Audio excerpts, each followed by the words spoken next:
Reverend James Carter, a respected black pastor, is a pillar of the tight-knit community in a small southern town.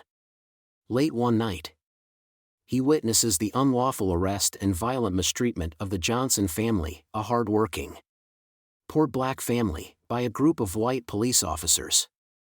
The Johnsons are accused of a crime they didn't commit, and the officers use excessive force, ignoring their rights.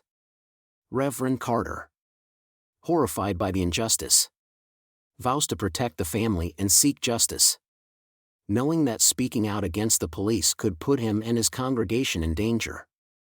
2. The struggle for justice. Reverend Carter uses his deep knowledge of the law and his powerful oratory skills to rally support from the community and call out the unlawful actions of the police. He enlists the help of a few allies, including a young black lawyer who shares his commitment to justice. Together, they begin a legal battle against the police department, facing threats, intimidation, and resistance from those who want to maintain the status quo. Reverend Carter's efforts to seek justice become a symbol of hope for the marginalized community, and he navigates the dangerous path of exposing corruption while protecting the Johnson family. 3. The climactic confrontation and hard-earned victory.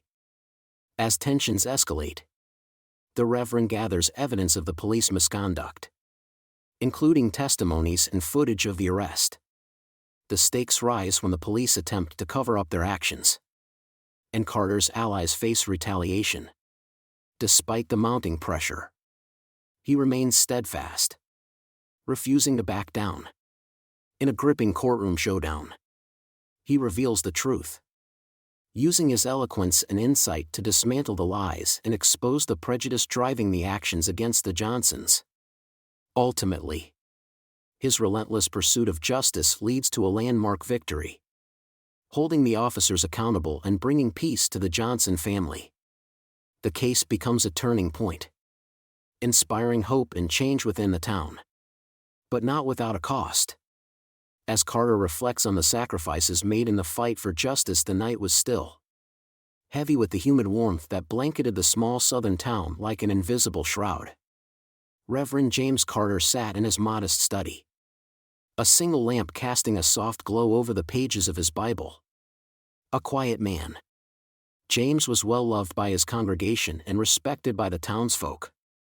He had spent his life nurturing this community, guiding them through hardship and loss, celebrating their joys, and, above all, teaching the principles of love and justice.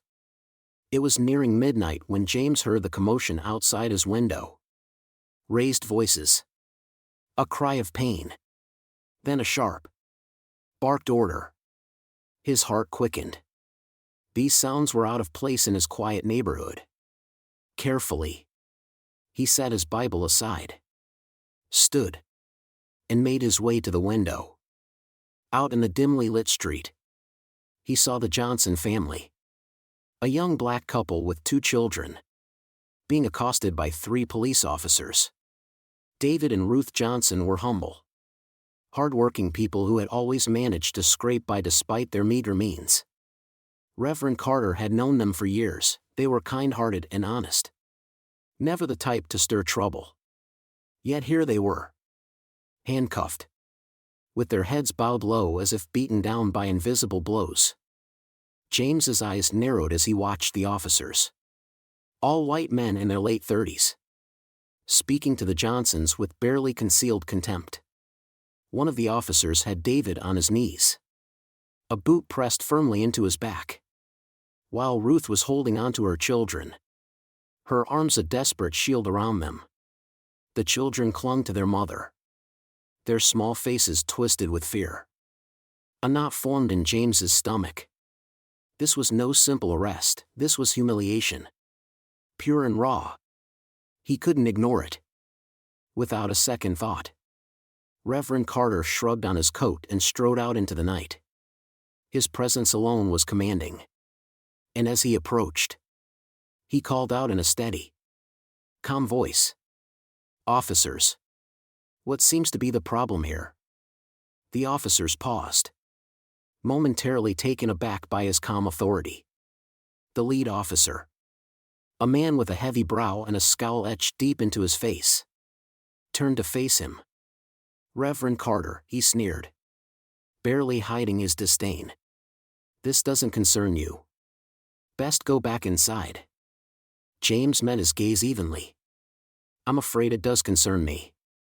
Officer, these people are members of my congregation, my community, and I'd like to understand why they're being treated this way."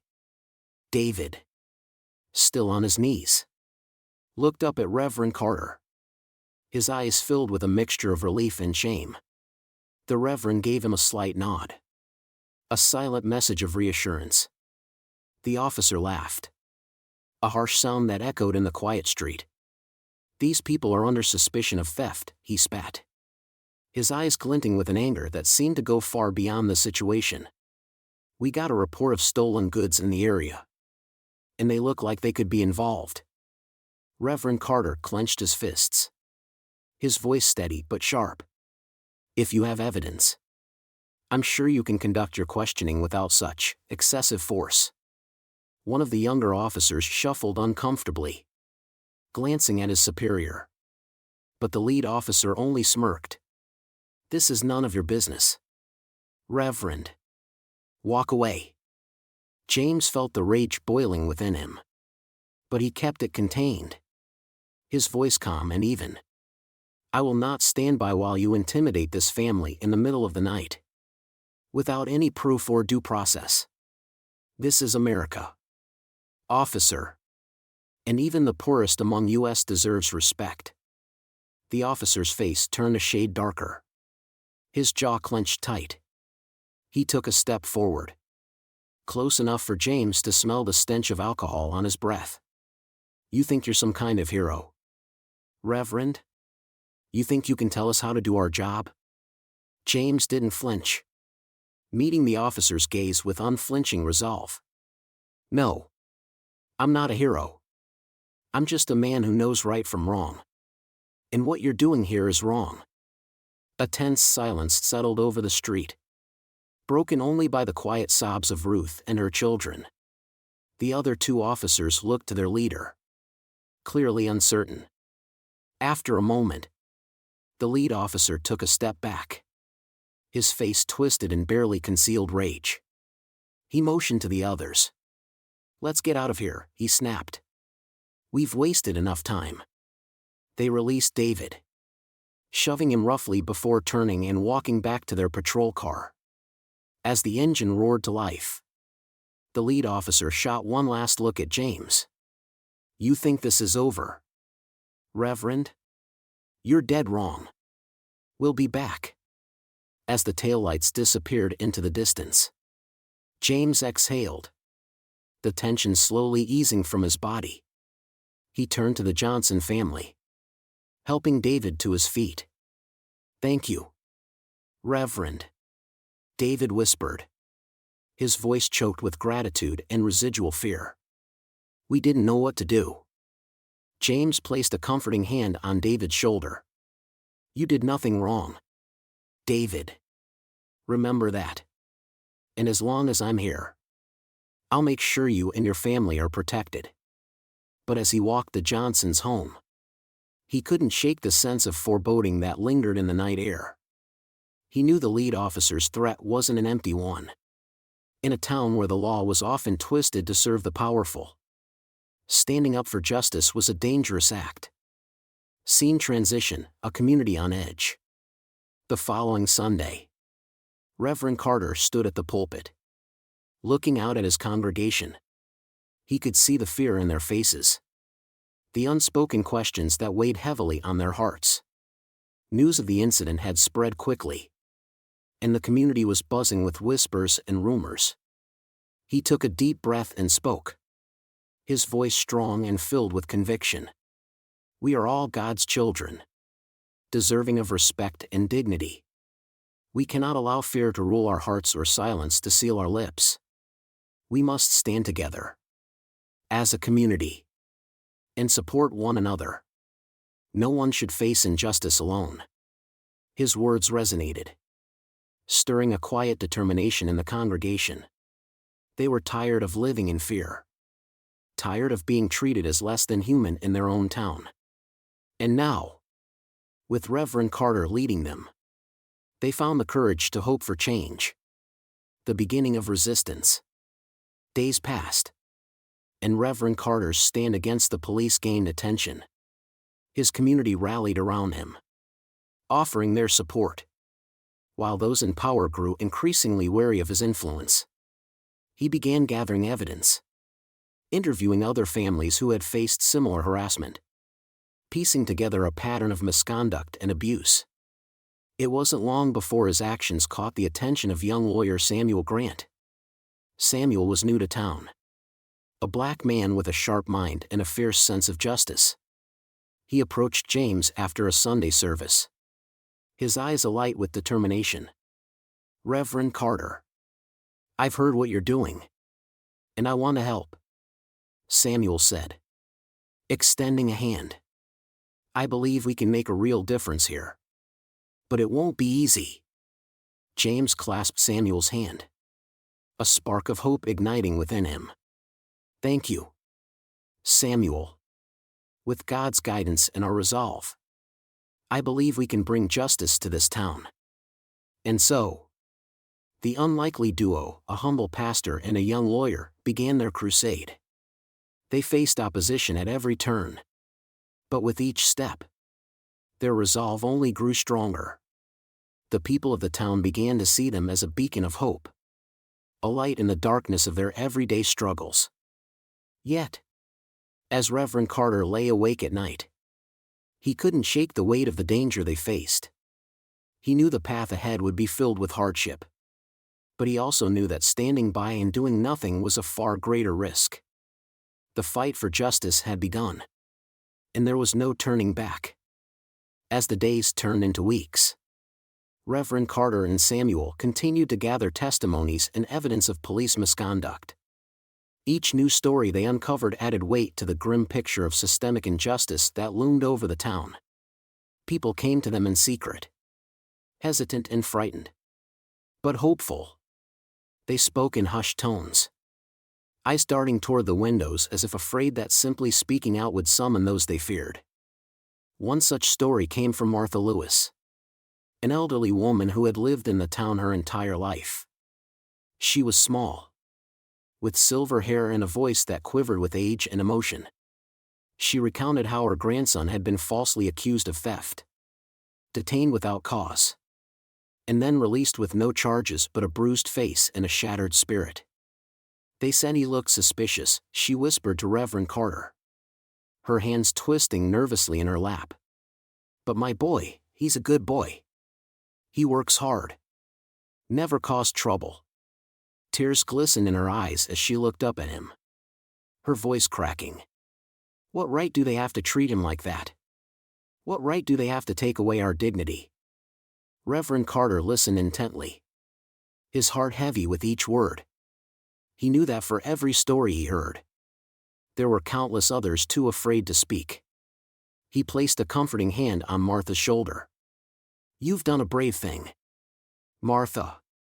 Your voice matters. And together, we'll make sure it's heard."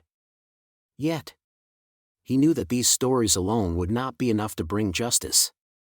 They needed something undeniable. Something that would force the town to confront the darkness it had ignored for too long. A risky mission. One night, as he and Samuel reviewed the mounting testimonies, a thought crossed Samuel's mind. "Reverend," he began cautiously, "we need proof, concrete proof that the authorities can't deny.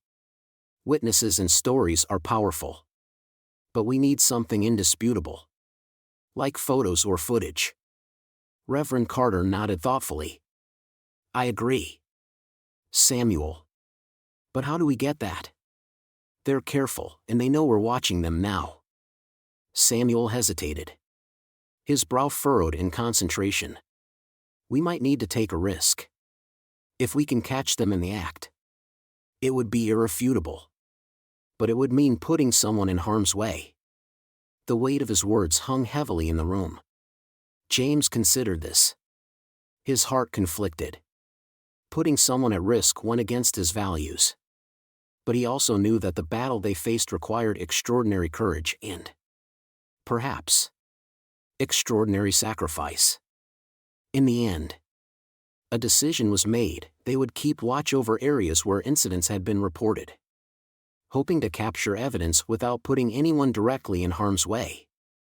It was a delicate plan, but it was all they had. The incident. A few nights later, Reverend Carter and Samuel positioned themselves in an abandoned building near a known trouble spot, a quiet intersection where multiple families had reported encounters with the police. They huddled by the window, their breaths shallow as they waited, cameras ready in the dim moonlight. Hours passed in silence, each minute stretching into eternity. The town lay silent under the stars. The only sounds the distant hum of cicadas and the occasional rustling of leaves. Just as they were beginning to lose hope, a pair of headlights cut through the darkness, followed by another set of lights behind them. Reverend Carter's pulse quickened. He watched as two patrol cars pulled up to the corner, the officers emerging with the familiar, swaggering steps of men who knew no one would challenge them. As they watched, a young black man appeared at the far end of the street, walking briskly with his hands in his pockets. His gaze focused on the ground. He was alone, simply heading home after a late shift at the diner, unaware of the scene unfolding before him. The officers spotted him and exchanged knowing glances. They moved toward him, blocking his path. Reverend Carter's heart pounded as he watched one officer approach the young man, speaking to him with a voice they couldn't hear but a demeanor they could sense. The young man's body language showed immediate discomfort. He took a step back, raising his hands in a gesture of submission. But the officers closed in. Without warning, one of them grabbed him by the collar, shoving him against the wall. In that moment, Reverend Carter's instinct screamed at him to intervene, to rush forward and stop what was happening. But he stayed frozen, knowing that to reveal himself would ruin everything. Samuel was already snapping photos, his jaw clenched tight. They both knew the weight of these images, the undeniable truth they would hold. But they also knew the risk that this young man's suffering might be their only hope for justice. The officers continued their harassment, searching the young man roughly, accusing him of loitering and looking suspicious. After a few minutes of verbal abuse and intimidation, they released him with a final shove, laughing amongst themselves as they returned to their patrol cars. Reverend Carter felt his hands shaking as he lowered the camera, his heart heavy with guilt and anger. The young man, shaken but unbroken, stumbled away, unaware that his ordeal had been captured. This will be enough," Samuel whispered, his voice taut with barely controlled rage. "This is what we need." Bringing light to the darkness. The following day, they presented the photos to the town council, a small group dominated by men who had held their positions for years, shielded by privilege and authority. Reverend Carter's voice was steady as he recounted the incident, his words laced with the quiet fury of a man who had seen enough. "This is not just one case," he said, his eyes blazing with conviction. "This is a pattern of oppression and abuse that has been allowed to fester in our town. These are not isolated incidents, this is systemic. And it must end." The council members shifted uncomfortably, glancing between one another as the photos circulated. Some murmured dismissively, their expressions hard and unreadable. But others seemed shaken, their faces pale as they took in the undeniable evidence of the police brutality that had been swept under the rug for years. One of the council members, an older man with a haughty demeanor, finally spoke, his tone dismissive. "Reverend, with all due respect, we cannot take the actions of a few officers as an indictment of our entire force. These men, they risk their lives every day to keep this town safe. Reverend Carter met his gaze. Unwavering. Keeping the town safe does not give them the right to strip people of their dignity, to use their power to intimidate and harm. If we stand by and allow this to continue, we are all complicit. There was a murmur of agreement among some council members. A flicker of support that gave Reverend Carter hope. But he knew the battle was far from won. He could feel the resistance. The unspoken anger that simmered just beneath the surface. By exposing these truths, he had stirred a hornet's nest. And he knew there would be consequences. The warning.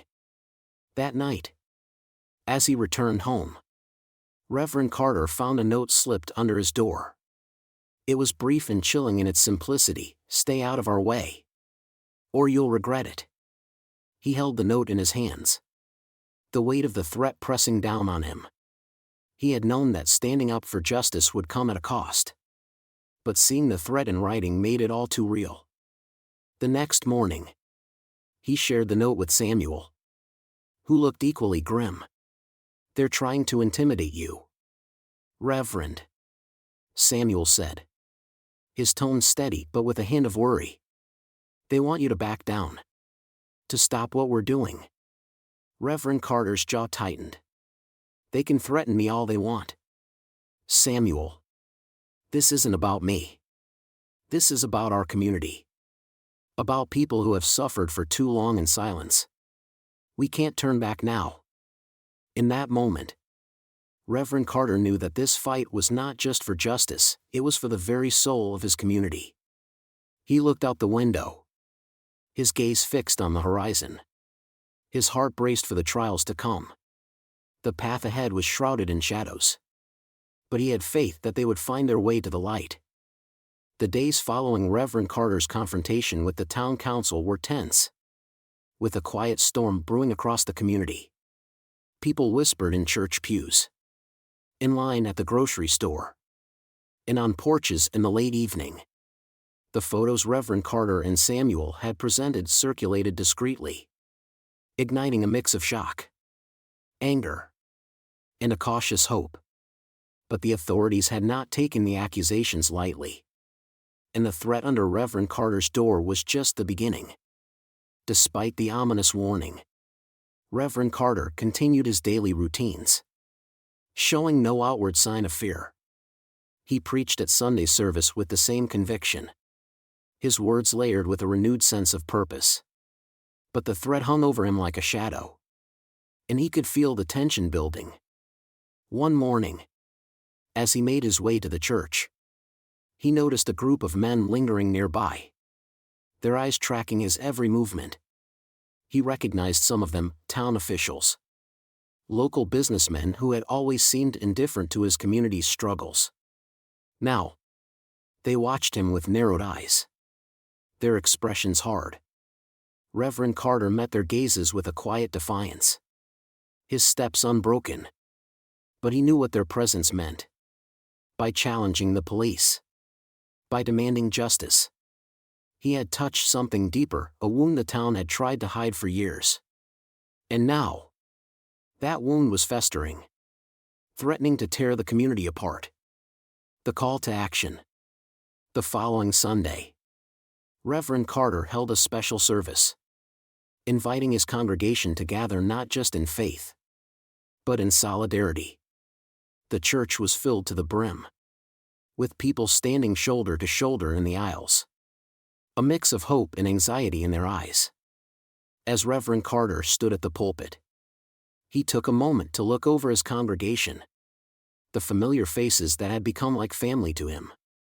He could feel their fear, their uncertainty, but also their trust in him, their belief that he could lead them through this storm. "Brothers and sisters," he began, his voice strong and steady, "we are facing a time of great trial. There are those who would have us believe that justice is a privilege, reserved only for the powerful. But we know better. We know that justice is a right, a gift from God that no one can take from us." His words resonated through the church, a ripple of agreement stirring in the crowd. He could see heads nodding, hands clasping in silent prayer. But justice, he continued, is not easily won. It requires courage, sacrifice, and the willingness to stand up. Even when standing feels like the hardest thing in the world. We may be poor. We may be humble. But our voices matter. And together, united, we are strong. A murmur of agreement filled the room, growing into a swell of voices. Reverend Carter felt a surge of pride in his community. A sense of hope that, despite the darkness surrounding them, they were not alone. As the congregation filed out, he noticed Samuel waiting at the back, a serious expression on his face. They exchanged a silent nod, an understanding passing between them. The fight ahead was far from over, but they would face it together. A spark of rebellion. Word of the Reverend's sermon spread quickly. It reached corners of the town that had long been silent, igniting a spark of rebellion among people who had felt powerless for too long. Groups began to gather in private, discussing ways to stand against the injustice that had plagued them. The local newspaper, typically cautious about reporting on racial tensions, published an editorial highlighting Reverend Carter's call for justice. It was a subtle piece, carefully worded, but its meaning was clear. The Reverend's message was resonating, and people were beginning to take notice. But not everyone welcomed this shift. The local police force, feeling cornered and threatened, responded with increased patrols in predominantly black neighborhoods, stopping people on the slightest pretense, asserting their control. It was their way of reminding the community who held the power. The tension in the town simmered, each encounter adding fuel to the fire. The escalation. One night, as Reverend Carter prepared to close up the church, he noticed a figure lingering near the entrance. It was young Thomas Daniels, a boy barely 18, with a fiery spirit and a deep-seated anger at the injustices he had witnessed. "Reverend Carter," Thomas said, his voice tight with frustration. "We can't just sit around waiting for things to change. Those cops, they're only getting bolder. They stopped my father last night, just because he was walking home from work." Reverend Carter placed a steady hand on Thomas's shoulder, sensing the turmoil within him. "I understand your anger, Thomas. But we must be wise in how we respond. Violence only feeds the cycle, giving them an excuse to tighten their grip. Our strength lies in our unity, our refusal to be intimidated." Thomas looked away, his jaw clenched. "But what good is unity if they keep pushing us down?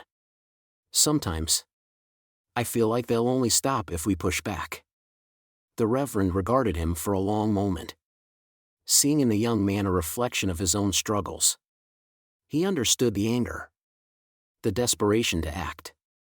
But he also knew the cost of such a path. Change is slow, Thomas, and it often requires patience we don't feel we have. But if we stay true to our principles, if we continue to demand justice without resorting to their tactics, we will succeed. It may not be easy, but it's the only way to truly change their hearts and minds. Thomas nodded, though his eyes still held a flicker of doubt. He turned and left, leaving Reverend Carter with a heavy heart. He knew the young people in the community were growing restless, their anger a powder keg waiting to ignite. And he knew that any act of violence would only bring further suffering to his people. A dangerous retaliation. A week later, the retaliation arrived. It was early morning when Reverend Carter's phone rang, jarring him from sleep. It was Samuel, his voice urgent. "Reverend, they've arrested Thomas. They're claiming he attacked an officer last night. But I don't believe it. They're using him as an example, trying to send a message to the rest of us." Reverend Carter's heart sank. He had feared something like this would happen. But hearing it confirmed was still a blow. Thomas was a young man full of potential. And now his future was on the line. He wasted no time, heading down to the station with Samuel by his side. When they arrived, they found Thomas behind bars. His face bruised. His eyes filled with a mixture of anger and fear. Reverend Carter's hands clenched as he saw the young man's condition. A deep sadness mingling with his growing resolve. "Reverend," Thomas whispered, gripping the bars. "I didn't do it. They're lying, they're trying to make an example of me." Reverend Carter nodded, his gaze unwavering. "I believe you, Thomas. We'll get you out of here." But as he turned to the officer in charge, he was met with a cold, unyielding stare. The officer, a burly man with a smug expression, folded his arms, clearly enjoying the Reverend's distress. "This boy attacked an officer," he sneered. "He's lucky he's not facing worse charges." Samuel stepped forward, his voice sharp. "There's no proof of that. And we both know it. This is a setup. Plain and simple." The officer smirked. "You think you can just waltz in here? Change the rules? This is our town. And we'll do what we need to keep it safe." Reverend Carter felt a surge of anger. But he kept his voice steady. Keeping a town safe doesn't mean punishing the innocent. "Officer, it doesn't mean using fear to control people. Justice is about fairness. And what you're doing here is the farthest thing from that." The officer's smile faded, his expression darkening. "Careful, Reverend. You're pushing boundaries you don't understand. This town has rules. And if you're not careful, you'll find yourself on the wrong side of them." Reverend Carter met his gaze without flinching. Maybe it's time the rules changed. With Samuel's help, they managed to post bail for Thomas, securing his release. But the warning was clear: the authorities were not going to let this fight go unchallenged. By defending Thomas, Reverend Carter had drawn a line in the sand. A challenge to those who wielded power without accountability. A community on the brink. As they walked out of the station, Thomas looked at Reverend Carter, his face a mixture of relief and awe. "Thank you, Reverend. I don't know what would have happened if you hadn't come." Reverend Carter placed a reassuring hand on his shoulder. "We're in this together, Thomas. You're not alone. None of us are." But as he looked out over the town, he felt the weight of the challenge ahead. The authorities were tightening their grip. And the community was on the brink, caught between fear and anger, hope and despair. The Reverend knew that the coming days would test them all. That the struggle for justice would require sacrifices they couldn't yet imagine. But he also knew that they could not give up. That they had to keep fighting, not just for themselves, but for the future of their children and the generations to come. He took a deep breath, steeling himself for the battle ahead. The journey would be long and fraught with danger. But he had faith that, in the end, justice would prevail as word of Thomas's arrest and release spread. The atmosphere in the community grew heavier. Conversations turned to whispers. And every glance over a shoulder held a hint of fear. The townsfolk knew that challenging the authorities came with consequences. And many wondered if they were prepared to face them. Yet, Reverend Carter's resilience gave them hope. A steady light guiding them through the darkness. The Reverend continued his work quietly but with even greater purpose, refusing to let intimidation deter him. He spent his days speaking with families, listening to their stories, assuring them that they were not alone. But he also knew that words alone would not be enough. They needed action. A step that would show the town, and especially the police, that their voices could not be silenced. One evening, he gathered his closest allies, including Samuel, Thomas, and a few trusted church members, in the basement of the church. The air was thick with anticipation. Each person braced for whatever Reverend Carter had planned. "We need to make our voices heard," he began, his gaze sweeping over the small group. "Our town needs to see that we are united. That we will not stand for injustice any longer. I believe it's time to take a stand, a peaceful demonstration. Right here in the heart of town." A murmur of agreement rippled through the group, though a few faces reflected uncertainty. Samuel looked at him thoughtfully, nodding. A demonstration would bring attention to what's happening here. But it will also make us targets. They'll be watching, waiting for any excuse to strike back. Reverend Carter's expression was calm but resolute. "I understand the risk, Samuel. But change doesn't come without sacrifice. If we stay silent, they will only grow bolder.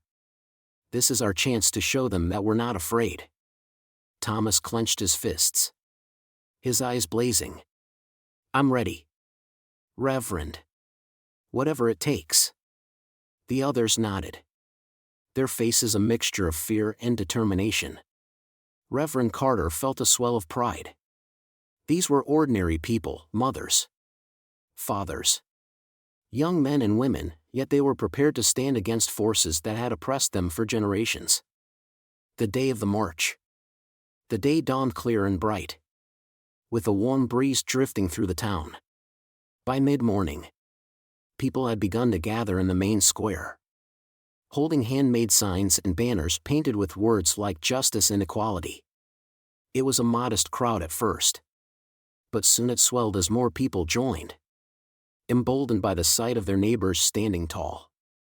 Reverend Carter led the march, his steps slow and steady, his heart pounding with the weight of their collective hope.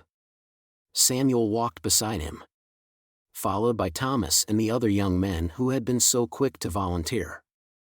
Together, they moved down the street, chanting as they went, their voices rising above the hum of the town. "Justice now. Equality for all." The chant echoed through the streets, each syllable charged with the strength of their conviction. Townsfolk peered out from windows, some nodding in support, others watching with wary eyes. The demonstration was peaceful, orderly, just as Reverend Carter had intended. They held their signs high, their voices unwavering, even as they felt the eyes of the police on them, watching every move. Then, as they neared the town hall, a line of patrol cars blocked their path. The officers stood in a row, arms crossed, their faces hard and unyielding. The lead officer, the same man who had threatened Reverend Carter weeks before, stepped forward, a sneer twisting his lips. "Reverend Carter," he drawled, his tone mocking. "Out here stirring up trouble again."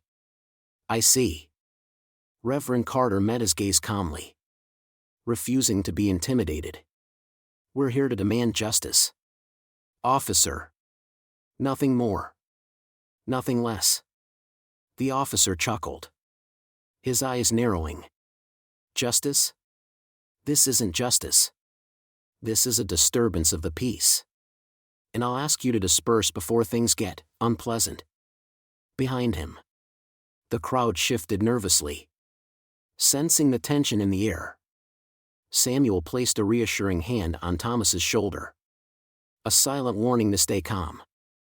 They all knew that the police were looking for an excuse to escalate, to paint them as troublemakers. Reverend Carter raised his voice, addressing both the officers and the crowd. "We are here peacefully, exercising our rights as citizens of this town. We have no desire for conflict. But we will not be silent." His words seemed to strike a nerve. The officer's smirk vanished, replaced by a look of cold anger. "You think you're a hero, Reverend," he sneered. "Think this little march will change anything? This is our town, and people like you don't get to make the rules." Reverend Carter felt a spark of anger, but he held his ground. "This town belongs to all of us, officer. And we have a right to be heard. For a tense moment, the two men stood face to face, locked in a silent battle of wills. The crowd held its breath, waiting, wondering what would happen next. Then, with a dismissive wave, the officer turned and signaled to his men. "Arrest them," he ordered. Gasps rippled through the crowd as officers moved forward, grabbing Reverend Carter, Samuel, and several other marchers. Thomas struggled as they reached for him, his anger flaring. But Reverend Carter gave him a firm look, a silent plea for restraint. "Do not resist," Reverend Carter said quietly, his voice steady. "We will not give them what they want." The officers roughly handcuffed them, shoving them toward the patrol cars. As they were forced into the vehicles, the crowd began to chant even louder, their voices of fierce protest against the injustice unfolding before their eyes. "Justice! Justice! Justice!" As the cars pulled away, Reverend Carter looked back at the crowd, his heart heavy but filled with a fierce pride. His people had stood tall, refusing to back down. He knew they had planted a seed, one that could not easily be uprooted.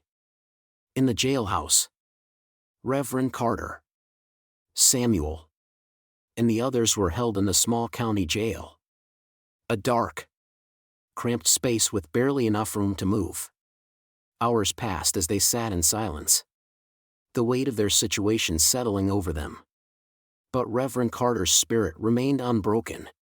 He used the time to pray, to center himself, drawing strength from his faith and the knowledge that they had done the right thing.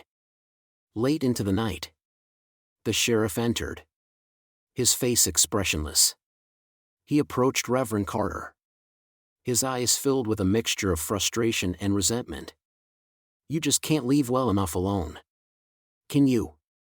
"Reverend," he muttered, "you're stirring up trouble. And for what? Nothing's going to change. People like you, people like them, you'll always be at the bottom." Reverend Carter met his gaze, unafraid. "Change is already happening. Sheriff. You can feel it. Just like we can. The people of this town are waking up. And no threat, no intimidation will silence us." The sheriff scoffed, shaking his head. "Keep dreaming, Reverend. But just remember, there's a price for stepping out of line." With that, he turned and left, slamming the door behind him. Reverend Carter leaned back against the wall, feeling the weight of the sheriff's words.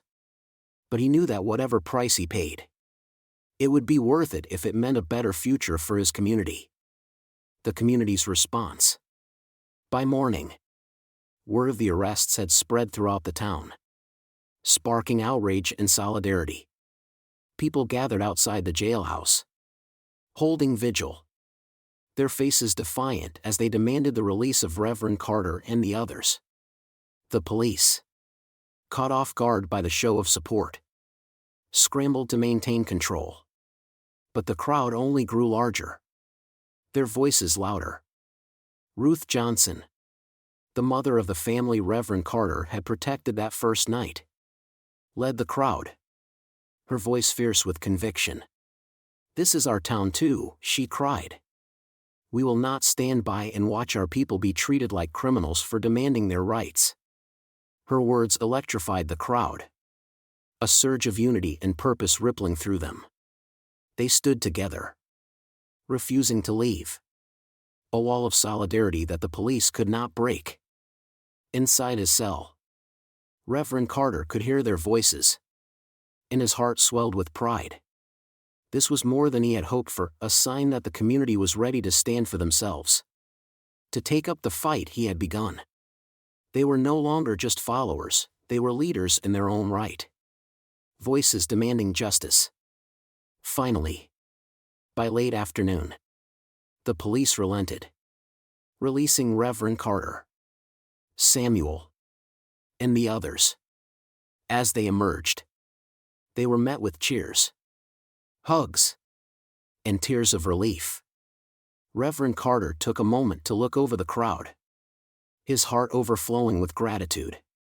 "Thank you," he said, his voice choked with emotion. "Today, we showed them that we will not be silenced. But this is only the beginning. The road ahead will be long, and there will be more challenges. But as long as we stand together, I believe that justice will prevail."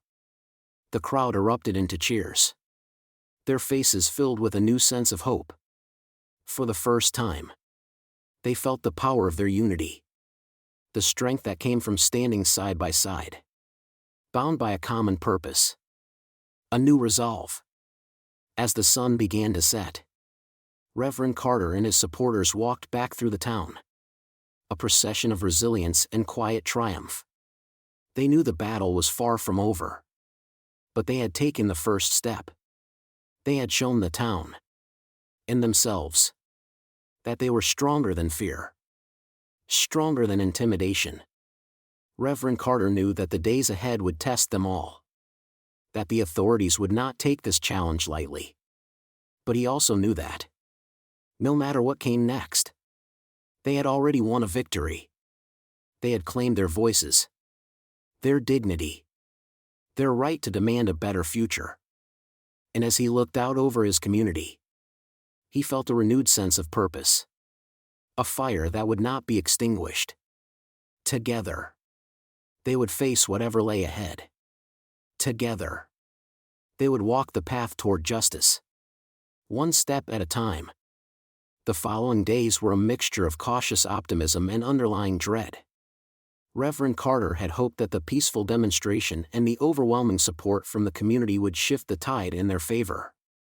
But he knew better than to underestimate the determination of those who felt their power was being threatened.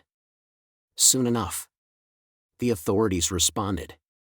The local government, pressured by influential figures in town, declared that any future protests without permits would be treated as a violation of public order. The police increased their patrols in black neighborhoods, pulling people over for minor infractions, questioning anyone who lingered on street corners, trying to stamp out any flicker of rebellion. The tension was palpable. The community had tasted the power of standing together, but the fear of retaliation hung over them. It was as if the town was holding its breath, waiting for something to snap. A shocking accusation. One morning, Reverend Carter was preparing a sermon in his study when a knock on his door interrupted him. He opened it to find Samuel standing there, his face tense. "Reverend, there's something you need to see," Samuel said, holding out a crumpled newspaper. Reverend Carter took it, scanning the front page. His heart sank as he read the headline: "Local Reverend under investigation for incitement to violence." The article was filled with baseless accusations, claiming that Reverend Carter had incited the community to rebellion, that he had encouraged violence against the police, and that he was a dangerous influence who needed to be neutralized for public safety. The words were venomous, twisting his peaceful intentions into a sinister narrative. "They're trying to turn the town against you," Samuel said, his voice low with anger. "They know they can't silence you directly, so they're trying to destroy your reputation instead." Reverend Carter set the paper down, his jaw clenched. He had expected pushback. But this was more than a personal attack, it was an attempt to undermine the entire movement by discrediting its leader. "We knew they'd come for us eventually," he said quietly. "But we cannot let them weaken our resolve. This is their way of testing us, of seeing if we're willing to give up." Samuel nodded, though a trace of worry lingered in his eyes. "What can we do? If the town starts to believe these lies, it could break the community's spirit." Reverend Carter thought for a moment, his mind racing. "We'll speak the truth," he said finally. "We'll make sure our message is heard. Not through the press, but through the people. This fight isn't about me, it's about all of us. A community divided, Over the next few days, Reverend Carter and his allies worked tirelessly, meeting with community members, reassuring them of their peaceful intentions, and reminding them of the importance of unity. But it was clear that the article had left its mark. Some people were hesitant, afraid to associate too closely with the Reverend for fear of drawing unwanted attention. Others began to doubt, their faith in him shaken by the relentless propaganda. One evening, as Reverend Carter walked home, he noticed a group of townsfolk gathered on a corner, their voices low but tense. He recognized a few faces, longtime churchgoers, people he had shared countless Sunday services with. They glanced at him as he approached, their expressions a mixture of guilt and uncertainty.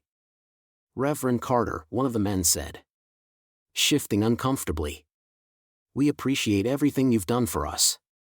But, we're worried. The police, the town officials, they're saying you're stirring up trouble, putting our families at risk. Maybe it's best if we let things be. Maybe we're just making things worse." Reverend Carter's heart ached at the doubt in their eyes, but he kept his voice steady. "I understand your fear," he said, his tone gentle, "and I would never ask anyone to put themselves in harm's way. But remember, the power they hold over us only exists because we let it. If we allow fear to silence us, they will continue to treat us as if we don't matter." The group was silent, their faces troubled. Finally, an older woman spoke, her voice barely above a whisper. "But Reverend, they're threatening our jobs, our homes. Some of us can't afford to lose everything." Reverend Carter reached out, placing a reassuring hand on her shoulder. "I would never judge you for protecting what you have. But know this, change does not come without a price. We may not see the fruits of our labor ourselves, but we are planting seeds for the next generation. We're building a world where our children and grandchildren won't have to live in fear. That is worth fighting for." Some nodded, while others looked away, still torn. He knew he couldn't convince everyone, but he hoped his words would linger, giving them strength in the days to come. A desperate attack. The authorities, sensing the wavering support for Reverend Carter, decided to strike at the movement's heart. Late one night, while the town was blanketed in darkness, a group of masked men set fire to the church. The flames leapt into the sky, lighting up the night as the town awoke to the smell of smoke and the sound of crackling flames. Reverend Carter rushed to the scene, his heart pounding with horror and grief as he watched the place he had dedicated his life to burn before his eyes. Members of the community gathered around him, some in tears, others in stunned silence. The church was more than a building, it was a sanctuary, a place of hope and refuge. As the fire raged, the lead officer from their demonstration appeared, a smirk on his face. "Looks like someone wanted to make a statement." "Reverend," he sneered, his voice dripping with mock sympathy. "Shame about your church." Reverend Carter met his gaze, a fierce resolve hardening in his eyes. "You can burn down a building, officer, but you cannot destroy our spirit. This church is not made of wood and stone, it lives in the hearts of the people. And that is something you can never take away." The officer's smirk faltered, but he quickly recovered, his expression hardening. "We'll see about that," he muttered, before turning away. As the flames died down, leaving only ashes and smoldering embers, Reverend Carter turned to the crowd, his voice steady despite the devastation in his heart. "This building may be gone, but our faith, our resolve, remains. They think this will break us, but they are wrong. We will rebuild, stronger than before. And we will not be silenced." The crowd murmured in agreement, their eyes filled with a newfound determination. In that moment, Reverend Carter knew that the though tragic, had only strengthened their unity. They had faced their darkest hour and emerged unbroken. The final stand. The next day, the community rallied, setting up a makeshift gathering place in the town square. Volunteers came forward to help with rebuilding efforts, offering time, money, and resources. Young men and women who had been hesitant before now stepped up, determined to show that they would not be intimidated. Word of the church burning spread beyond the town, reaching neighboring communities and even larger cities. Activists, journalists, and supporters arrived to stand in solidarity, turning the once isolated town into a focal point of the struggle for justice. Reverend Carter found himself addressing larger crowds, his message of peaceful resistance resonating with people who had never set foot in his church. The more the authorities tried to silence him, the louder his voice became, echoing across the town and beyond. As tensions reached a breaking point, the town council called for a meeting, inviting Reverend Carter and other community leaders to speak. It was a last-ditch effort to regain control, to quell the growing unrest. The meeting was held in the town hall, with hundreds of people gathered outside, waiting anxiously. Inside, Reverend Carter stood before the council, his posture calm but commanding, his voice steady as he spoke. "We are not here to disrupt," he said, his gaze unwavering as he addressed the council. "We are here to ask for the respect, the dignity, and the rights that every person deserves. We do not seek conflict, but we will no longer accept the injustice that has plagued our town." The council members shifted uncomfortably, some averting their eyes, others glaring with thinly veiled resentment. But the tide had turned. They could see it in the faces of the people, in the determination that no amount of threats could extinguish. After a long, tense silence, the head of the council cleared his throat. "Reverend Carter," he said grudgingly, "we are willing to discuss reforms, but understand that change will take time." Reverend Carter nodded, understanding the significance of this small concession. It was not a victory. Not yet. But it was a step forward, a crack in the wall that had held his people back for so long. A new dawn. In the days that followed, the community began the slow, difficult process of rebuilding, not just the church, but the spirit of the town. Meetings were held, plans were made, and the voices that had once been silenced began to shape the future of their home.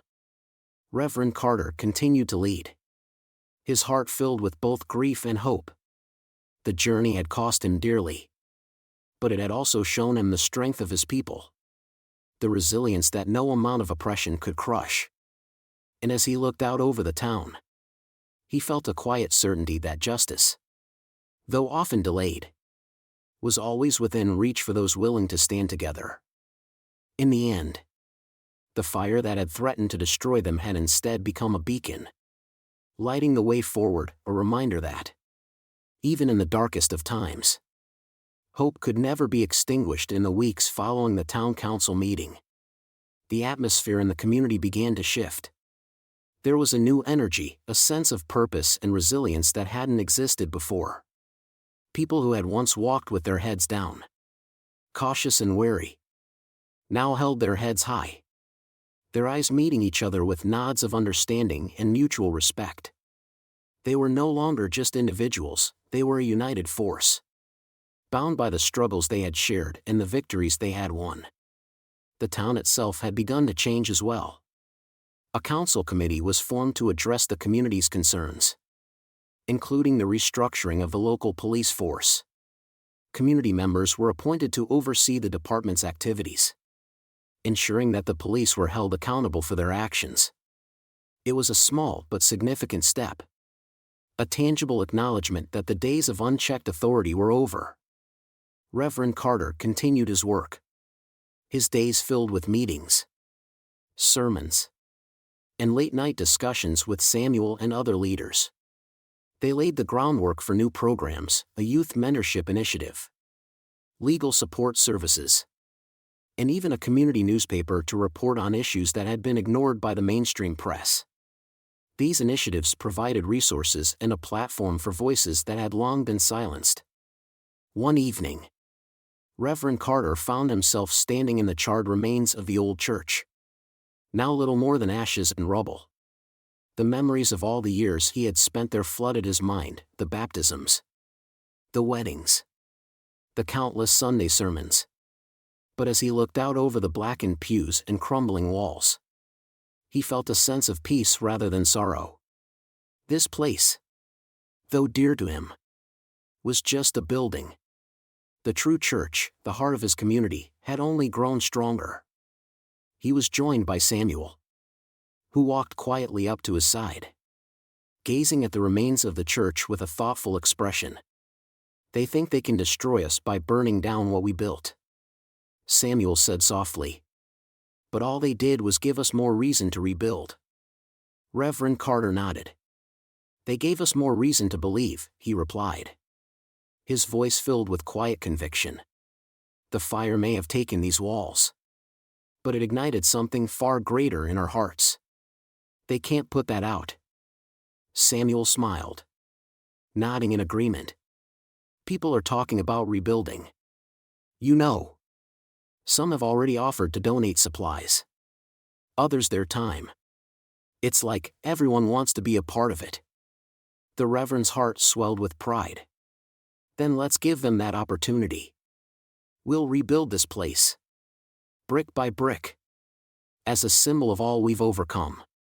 And it won't just be our church, it'll be a place for the entire community." They stood in silence, letting the vision of a new church, a sanctuary for everyone, take shape in their minds. Rebuilding together. The very next day, volunteers began arriving with tools, supplies, and a fierce determination to help in any way they could. People who had once been strangers worked side by side, laughing, sharing stories, and trading words of encouragement. Even those who had been hesitant to join the movement were there, eager to contribute to something larger than themselves. Ruth Johnson, the woman Reverend Carter had defended on that first fateful night, was among the first to arrive, her children by her side. She worked tirelessly, her hands covered in dust and dirt as she carried bricks, cleaned debris, and helped lay the foundation of the new building. One afternoon, as they worked together, Ruth approached Reverend Carter, her face glowing with gratitude. "I used to feel so alone, so powerless," she admitted, glancing around at the bustling scene. "But now, I see that we're part of something so much bigger. Thank you, Reverend, for giving us the strength to stand up." Reverend Carter smiled, his heart full. "You've had that strength all along, Ruth. All I did was help you see it. This community has always been powerful. We just needed to remember that." As the church slowly took shape, people from neighboring towns and cities visited, inspired by what they had heard. Some brought donations, others words of support. But all of them left with a renewed sense of hope. The story of Reverend Carter and his community had spread far beyond the town's borders, becoming a symbol of resilience and the power of unity. People began calling it the Phoenix Church, named after the legendary bird that rises from its own ashes, a fitting tribute to the spirit of their movement. A lasting change. With each passing day, the influence of Reverend Carter's work became more evident. The town's schools started incorporating lessons on civil rights and social justice into their curriculums, teaching the next generation about the importance of equality and respect. Programs were created to help provide jobs and resources for the community, including a fund to support small businesses owned by minorities. The police department, once an oppressive force, was now undergoing a transformation of its own. New policies were put in place, requiring officers to undergo training on racial sensitivity and community engagement. Officers were encouraged to get to know the residents they served, building trust rather than fear. It was a slow, gradual process, but the seeds of change had been planted. One day, as Reverend Carter was walking through town, he passed by one of the young officers who had been involved in the original confrontation with the Johnson family. The officer hesitated, his expression uncertain, before he finally spoke up.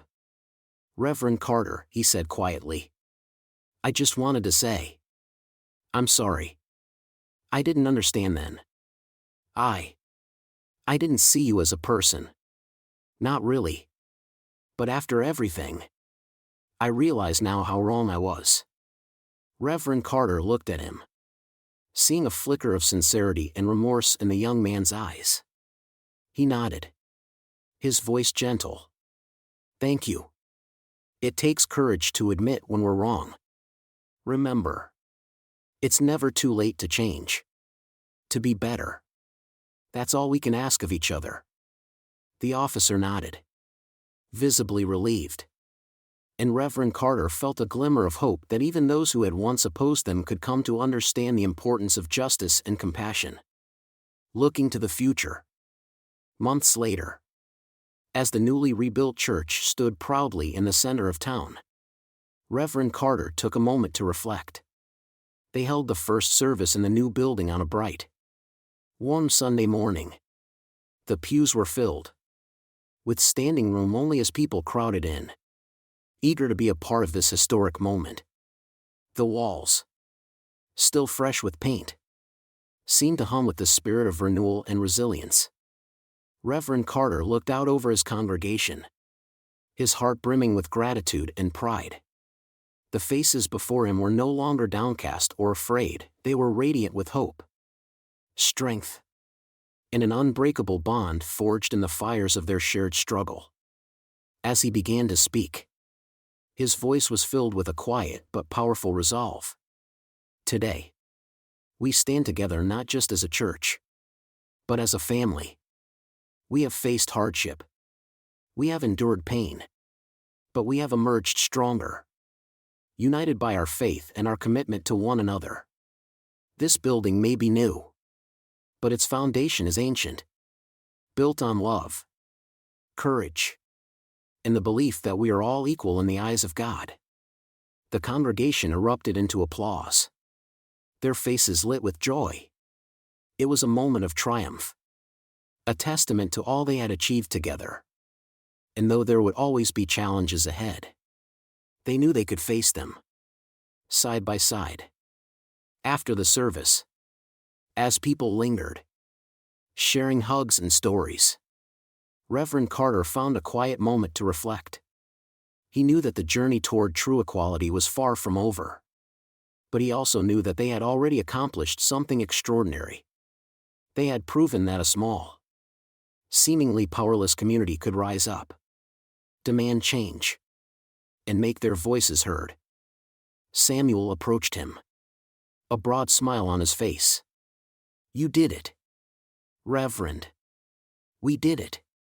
Reverend Carter smiled, a deep peace settling over him. "Yes, Samuel. But this isn't the end. It's just the beginning.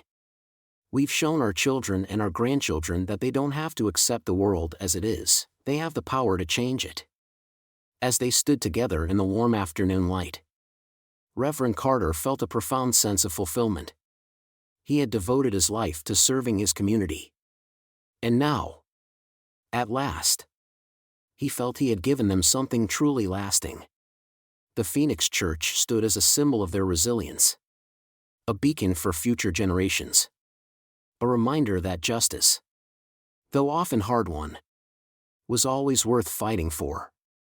And as he looked out over the town, he knew that the seeds they had planted would continue to grow, spreading hope and courage to all who walked their path.